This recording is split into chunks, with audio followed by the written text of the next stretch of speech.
గురుగారు, అలాగే ఈ వారం మిథున రాశి వారికి ఎలా ఉంది? మిథున రాశి వారికి 3 గ్రహాలు దివ్యంగా యోగిస్తున్నాయండి. సప్తమ చంద్రుడు, అష్టమ శుక్రుడు, తృతీయ కేతువు.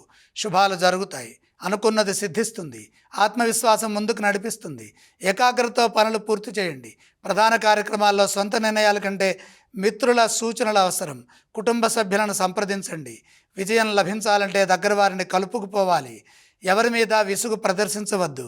విజ్ఞానపూర్వకమైన సాధన కోసమై ప్రయత్నం చేయండి. తెలివిగా చతురతతో ముందుకు సాగండి. పరిస్థితులను అర్థం చేసుకుంటూ సౌమ్యంగా పట్టువిడుపులతో ముందుకు సాగాలి. దేనిని మనసుకు తీసుకోవద్దు. నిరుత్సాహం చెందే అంశాలను పదే పదే గుర్తు చేసుకోవద్దు. చెడు ఆలోచనలకు, వివాదాలకు దూరంగా ఉండటం మంచిది. ఉత్సాహంగా ఉండండి. మాటలో సౌమ్యత అవసరం. మంచి గురించే ఎక్కువగా చర్చించండి. మీ గొప్పతనాన్ని మీరు గుర్తు చేసుకోండి. సంస్కారవంతమైన ఆలోచన విధానంతో ముందుకు సాగండి.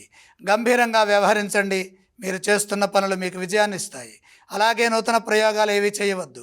ఉన్నదాన్ని జాగ్రత్తగా కాపాడుకోవాలి. చివరి నిమిషం వరకు ఆలోచిస్తూ కూర్చొని చివరి నిమిషంలో పనులు చేస్తే ఇబ్బంది కలుగుతుంది. కాలాన్ని సద్వినియోగం చేసుకోవాలి. ఈ రాశివారు ఏ స్తోత్రం పఠిస్తే బాగుంటుందంటారు? మిథున రాశి వారు నవగ్రహ ధ్యాన శ్లోకాలు తప్పనిసరిగా చదువుకోవాలి. మరి ఈ రాశివారు ఈ వారం ఏ ఆలయాన్ని సందర్శిస్తే బాగుంటుంది? నవగ్రహాలని దర్శించండి. అలాగే ఈ రాశివారు ఏవేవి దానం చేస్తే బాగుంటుందంటారు? నవధాన్యము నవగ్రహాల దగ్గర ఉంచి నమస్కారం చేయండి.